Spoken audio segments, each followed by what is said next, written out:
Welcome. You have reached review time with Imperial, and today's review will be Fear Street 1600s, Part 3. Let's get into it. So, if you've been following the Fear Street, they had 1994, Part 1, Part 2, 1978, and then Part 3, the 1600s. This is picking up to show what happened and what took place with Sarah Fier. So, you find out that Sarah Fier, she had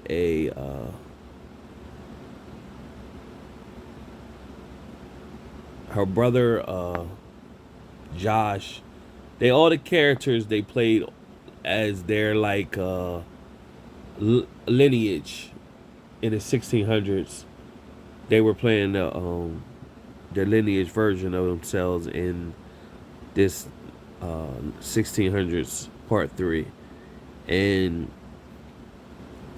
in a nutshell, back in those days, people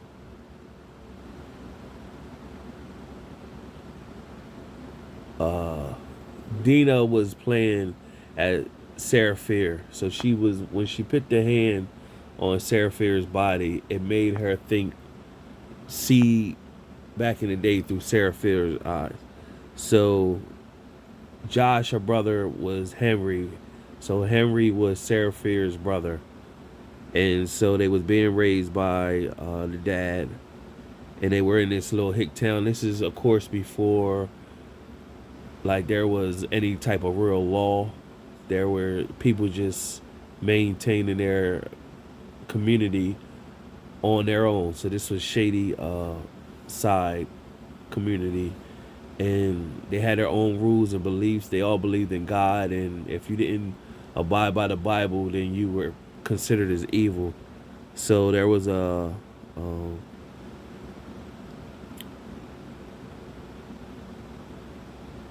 a man that lived out and off the grid of the area. His name was Solomon, and the nurse that played in 1978, she lived off in the grid too as a witch. And so Solomon has a thing for Sarah, and Sarah really doesn't have a thing for him because her eyes is set on someone else. So she goes and talks to him, of course, and he kind of hints that he's into her. So she's into Hannah. Hannah is into her, and so Hannah Miller is also Samantha, who's been possessed in 1994. Who Deena also is in love with as well. So Sarah was in love with Hannah as well as Deena was in love with Samantha.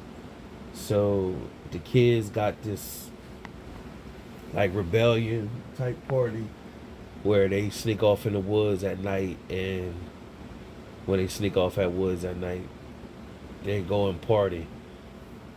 And so of course Hannah and Sarah dip off. They're trying to be secretive because they know the community look at what they're into is against their rules. So they sneak in, but somebody's watching them. They don't know who's watching them. They think it's one of the Mad Thomas and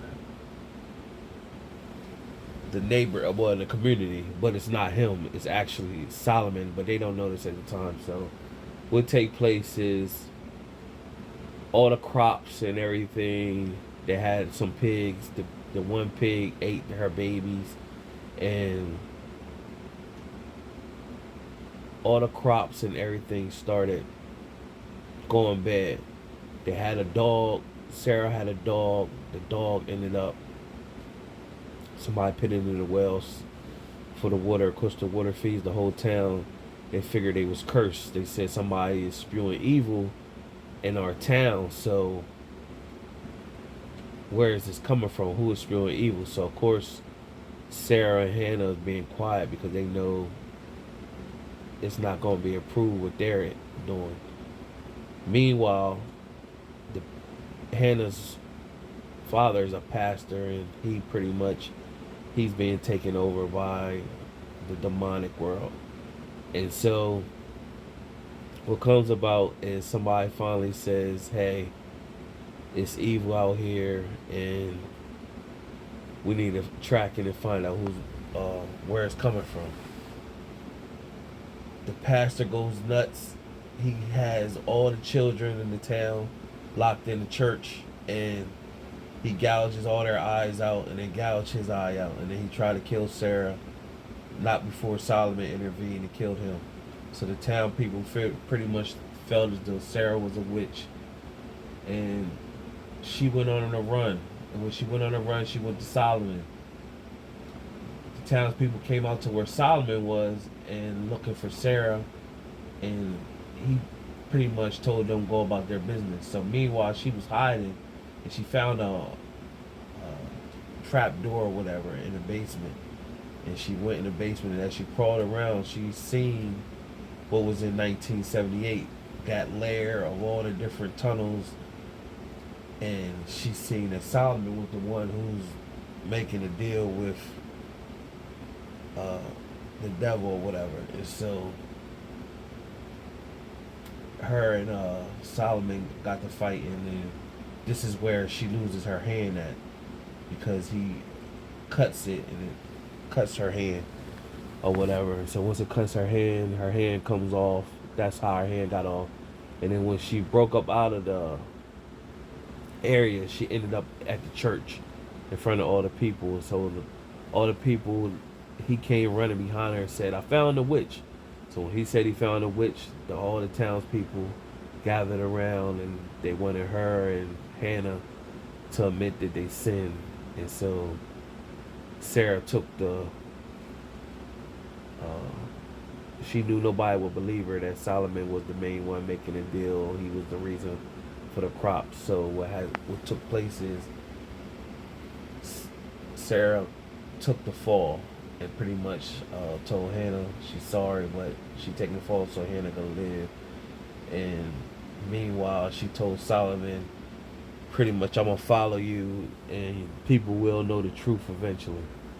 So they hung Sarah, of course, and her friends in the town. Instead of them burying her body at the tree, the friends went and buried her somewhere in the forest where nobody would know. So that's how her body and her hand became from separate spots or whatever. So after that, that flashed to current day 1994, and now Deena knew everything what happened. So now she knows that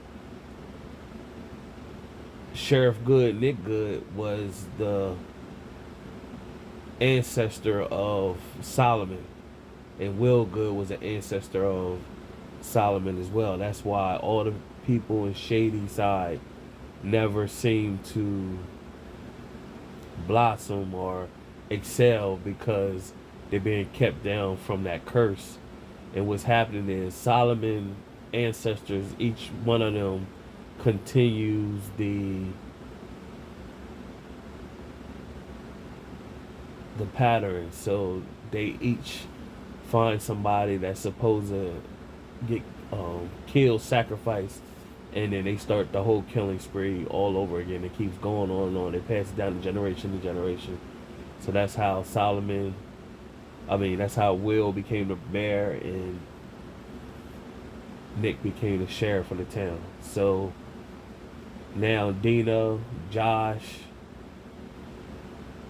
Ziggy, and then they go get the black guy that was at the police station. So they go get him, and they pretty much all gonna meet up at Shady Side Mall, and they gonna battle it out with the monsters. They come up with a plan that they gonna get the monsters that were doing all the killing and get them to meet them at the mall, and they'll lock them up. And then once they lock them up, they'll release them, and so they all can fight each other or fight the sheriff. So Martin is the black guy that was in the police station. So I knew he would come around and play a role. So he wanted to get back at the sheriff anyway.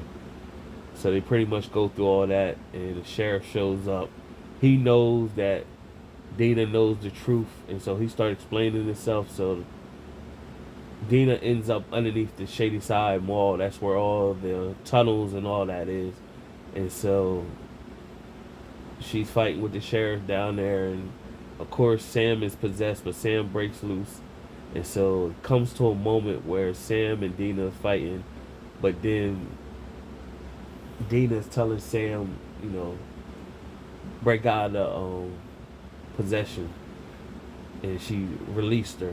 And what took place from there, the monsters or the killers was up there about to kill Josh and Ziggy and them, but then Deena stabbed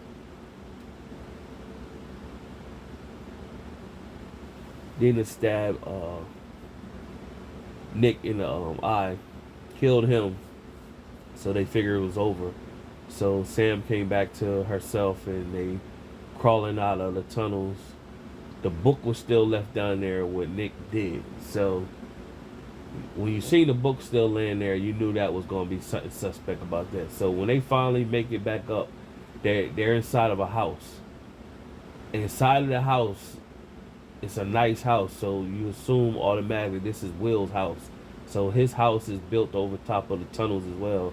So Will, and Nick were both doing this. So when they come out the driveway, Nick is Gary drive off in the car, and then he gets hit. His car gets hit by a Mack truck, but it don't really show whether he died or not. But it just show he get hit by a Mack truck. So that pretty much at that moment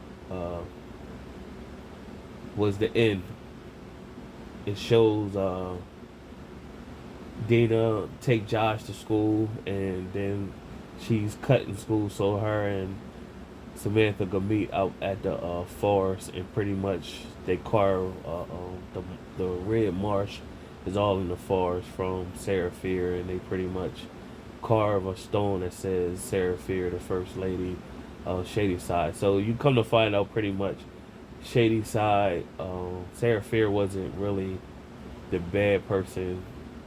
She was actually meaning to do good or whatever. She just wanted her truth to be told.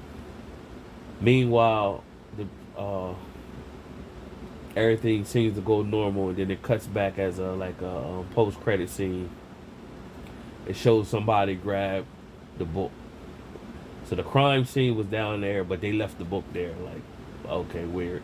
Nevertheless, that was it. Somebody went and grabbed the book, and that was it. So overall, part 3 was a little wonky, because they showed all that back in the day stuff, and then they just jumped right into the present day.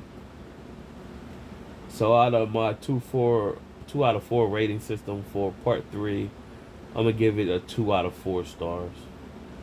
It was a 2 out of 4 stars. It was a little wonky or whatever, and I just think they did all that back in the day stuff, and in the end they just threw it all together just like here. So that really could be 2 out of 4 stars or 1.5 out of 4 stars, because they just threw all that.